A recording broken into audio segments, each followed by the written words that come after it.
Syekhona Khalil pernah suatu ketika itu beberapa tahun sebelum beliau wafat itu pernah datang ke Tugu Ireng ya, itu ketika itu Kiai Haji Hasyim Asy'ari.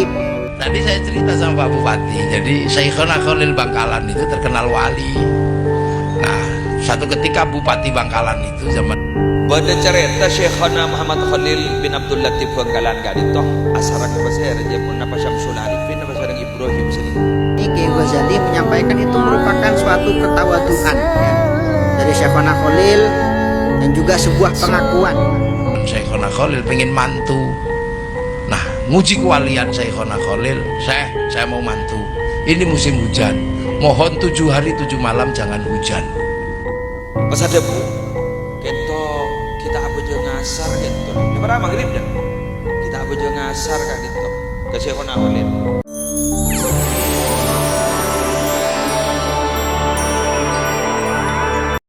Assalamualaikum warahmatullahi wabarakatuh. Halo guys, selamat datang di channel Kabar Nusantara, informasi seputar berita di Nusantara. Di sini saya akan membagikan video mengenai kisah Syekhona Khalil Bangkalan kakek Kiai Haji Zubair Muntasor. Tonton sampai habis ya. Wahai saudaraku sekeyakinan, mari subscribe channel saya. Jika Anda subscribe, maka otomatis Anda membantu saya. Dengan membantu orang lain, Anda bisa masuk surga. Yang subscribe channel ini, semoga rezekinya melimpah ruah dan masuk surga. Yang belum subscribe, subscribe-lah sekarang juga, kudoakan kamu masuk surga. Silahkan subscribe untuk mendapatkan informasi dan video menarik lainnya terbaru dari kami. Kami minta maaf apabila dalam video ini ada kata-kata yang salah dan kurang sopan, karena kami sebagai manusia biasa yang tidak luput dari salah dan lupa. Selamat menyaksikan. Biografi Syekhona Khalil Bangkalan, guru para syekh di Indonesia. Kiai Haji Muhammad Khalil bin Kiai Haji Abdul Latif atau Mbah Khalil adalah ulama besar Indonesia yang berasal dari Bangkalan, Madura, Jawa Timur. Karenanya, di belakang namanya, ada nama Bangkalan. Mbah Khalil juga dikenal dengan sebutan Syekhona Khalil Bangkalan. Penyebutan Syekhona di depan namanya merupakan bentuk penghormatan karena beliau adalah guru dari para syekh atau ulama tanah air. Tak terhitung santri-santrinya yang di kemudian hari menjadi ulama besar dan berpengaruh. Salah satunya Kiai Haji Hasyim Asy'ari, pendiri NU. Biografi Kiai Haji Muhammad Khalil bin Abdul Latif. Syekh Khalil, biasa disebut Mbah Khalil, lahir pada hari Selasa tanggal 11 Jumadil akhir 1235 Hijriah atau 27 Januari 1820 Masehi. Ia berasal dari keluarga ulama. Ayahnya, Kiai Haji Abdul Latif, mempunyai pertalian darah dengan Sunan Gunung Jati. Ayah Kiai Haji Abdul Latif adalah Kiai Haji Hamim, anak dari Kiai Abdul Karim. Kiai Abdul Karim adalah anak dari Kiai Muharram bin Kiai Asror Karomah bin Kiai Abdullah bin Sayyid Sulaiman. Sayyid Sulaiman adalah cucu Sunan Gunung Jati. Maka tak salah kalau Kiai Haji Abdul Latif mendambakan anaknya kelak bisa mengikuti jejak Sunan Gunung Jati yang merupakan kakek moyangnya. Oleh ayahnya, ia dididik dengan sangat ketat. Mbah Khalil kecil memang menunjukkan bakat yang istimewa. Kehausannya akan ilmu, terutama ilmu fiqh dan nahwu, sangat luar biasa. Bahkan ia sudah hafal dengan baik Nasham Alfiyah Ibnu Malik, 1000 bait yang membahas ilmu nahwu, sejak usia muda. Untuk memenuhi harapan dan juga kehausannya mengenai ilmu fiqh dan ilmu yang lainnya, maka orang tua Mbah Khalil mengirimnya ke berbagai pesantren untuk menimba ilmu. Belajar ke pesantren.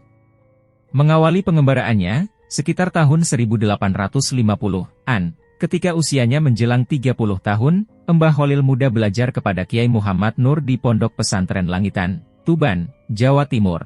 Dari Langitan beliau pindah ke Pondok Pesantren Canggaan, Bangil, Pasuruan. Kemudian beliau pindah ke Pondok Pesantren Kebon Candi. Selama belajar di pondok pesantren ini beliau belajar pula kepada Kiai Nur Hasan yang menetap di Sidogiri, 7 km dari Kebon Candi. Kiai Haji Nur Hasan ini, sesungguhnya, masih mempunyai pertalian keluarga dengannya. Jarak antara Kebon Candi dan Sidogiri sekitar 7 km. Tetapi, untuk mendapatkan ilmu, Mbah Khalil muda rela melakoni perjalanan yang terbilang lumayan jauh itu setiap harinya. Di setiap perjalanannya dari Kebon Candi ke Sidogiri, ia tak pernah lupa membaca surah Yasin. Ini dilakukannya hingga ia, selama perjalanannya itu, khatam berkali-kali. Orang yang mandiri. Sebenarnya, bisa saja Mbah Kholil muda tinggal di Sidogiri selama belajar kepada Kiai Nur Hasan, tetapi ada alasan yang cukup kuat baginya untuk tetap tinggal di Kebon Candi, meskipun Mbah Kholil muda sebenarnya berasal dari keluarga yang dari segi perekonomian cukup berada. Akan tetapi, Mbah Kholil muda tetap saja menjadi orang yang mandiri dan tidak mau merepotkan orang tuanya. Karena itu, selama nyantri di Sidogiri, Mbah Kholil tinggal di Kebon Candi agar bisa nyambi menjadi buruh batik. Dari hasil menjadi buruh batik itulah dia memenuhi kebutuhannya sehari-hari. Sewaktu menjadi santri, Mbah Kholil telah menghafal beberapa matan kitab, seperti matan Alfiyah Ibnu Malik, tata bahasa Arab. Di samping itu beliau juga seorang hafidz Al-Quran. Beliau mampu membaca Al-Quran dalam qiraat Sab'ah, 7 model membaca Al-Quran. Belajar ke Makkah. Kemandirian Mbah Kholil muda juga tampak ketika ia berkeinginan untuk menimba ilmu ke Makkah. Karena pada masa itu, belajar ke Makkah merupakan cita-cita semua santri.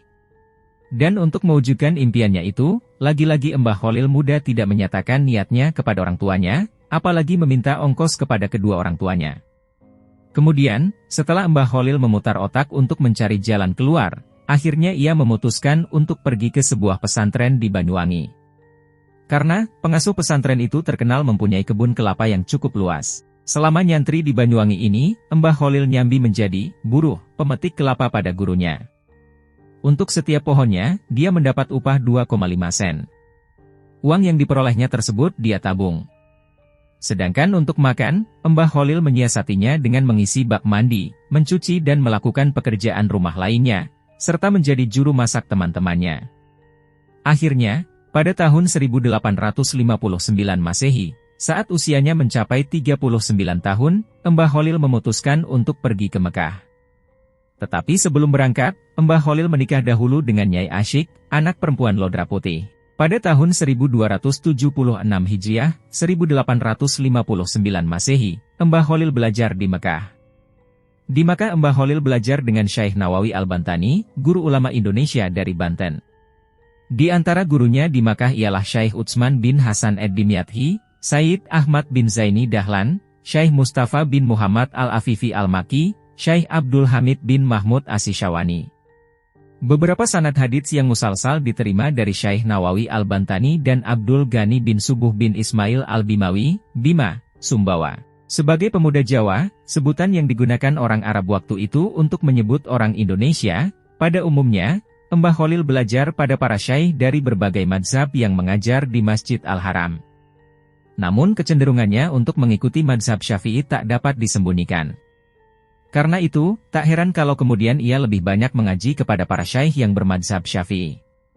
Sewaktu berada di Mekah, untuk mencukupi kebutuhan sehari-hari, Mbah Kholil bekerja mengambil upah sebagai penyalin kitab-kitab yang diperlukan oleh para pelajar. 3 serangkai, Mbah Kholil, Mbah Soleh Darat dan Syekh Nawawi Al-Bantani. Diriwayatkan bahwa pada waktu itulah timbul niat bersama rekan-rekannya, yaitu Syekh Nawawi Al-Bantani dan Syekh Syaleh As-Samarani, Kiai Saleh Darat, Semarang, menyusun kaidah penulisan huruf Arab Pegon. Huruf Arab Pegon ialah tulisan Arab yang digunakan untuk tulisan dalam bahasa Jawa, Madura dan Sunda. Huruf Pegon tidak ubahnya tulisan Melayu Jawi yang digunakan untuk penulisan bahasa Melayu. Mbah Kholil cukup lama belajar di beberapa pondok pesantren di Jawa dan Mekah. Maka sewaktu pulang dari Mekah, beliau terkenal sebagai ahli pakar nahwu, fiqh, tarekat dan ilmu-ilmu lainnya. Untuk mengembangkan pengetahuan keislaman yang telah diperolehnya, Mbah Kholil selanjutnya mendirikan pondok pesantren di Desa Cengkebuan, sekitar 1 km arah barat laut dari desa kelahirannya. Kembali ke tanah air. Sepulang dari tanah Arab, Mbah Kholil dikenal sebagai seorang ahli fiqh dan tarekat.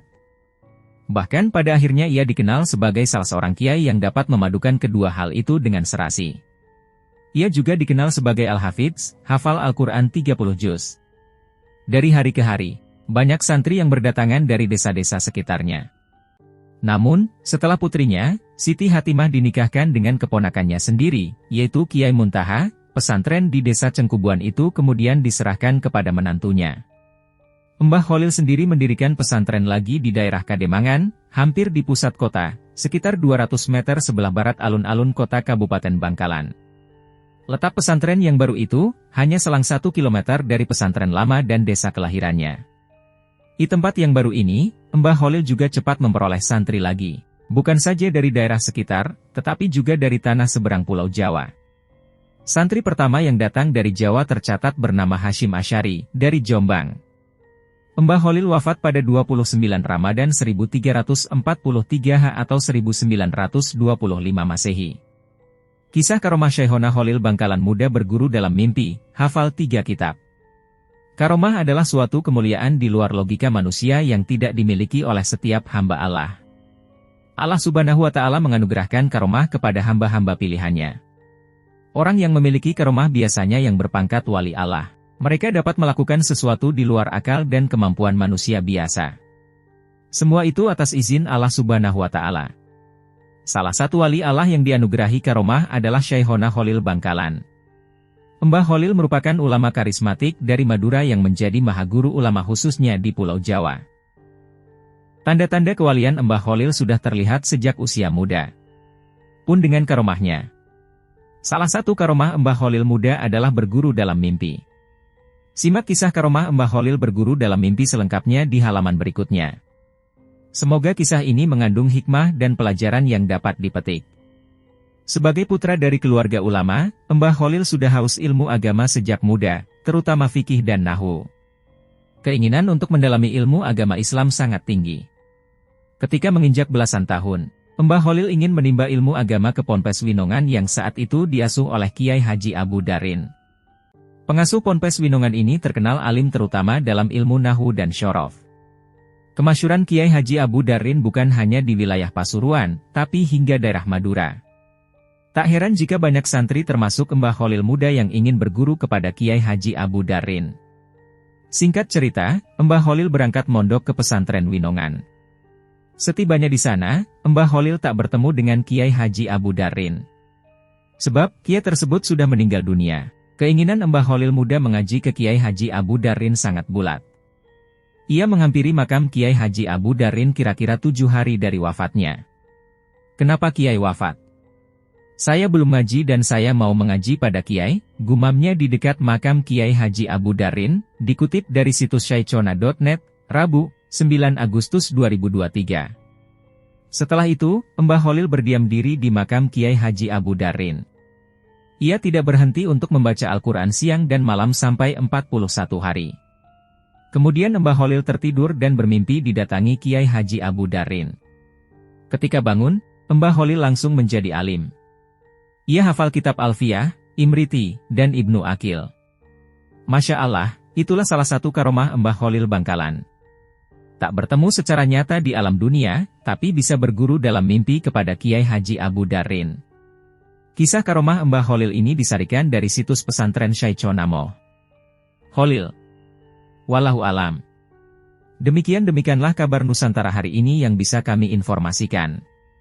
Saksikan terus video-video terbaru dari kami, jangan lupa subscribe sekarang juga. Kalau ada pertanyaan silakan komen di bawah dan jangan lupa subscribe channel ini dan bagikan ke teman-temanmu. Salam Nusantara. Wassalamualaikum warahmatullahi wabarakatuh.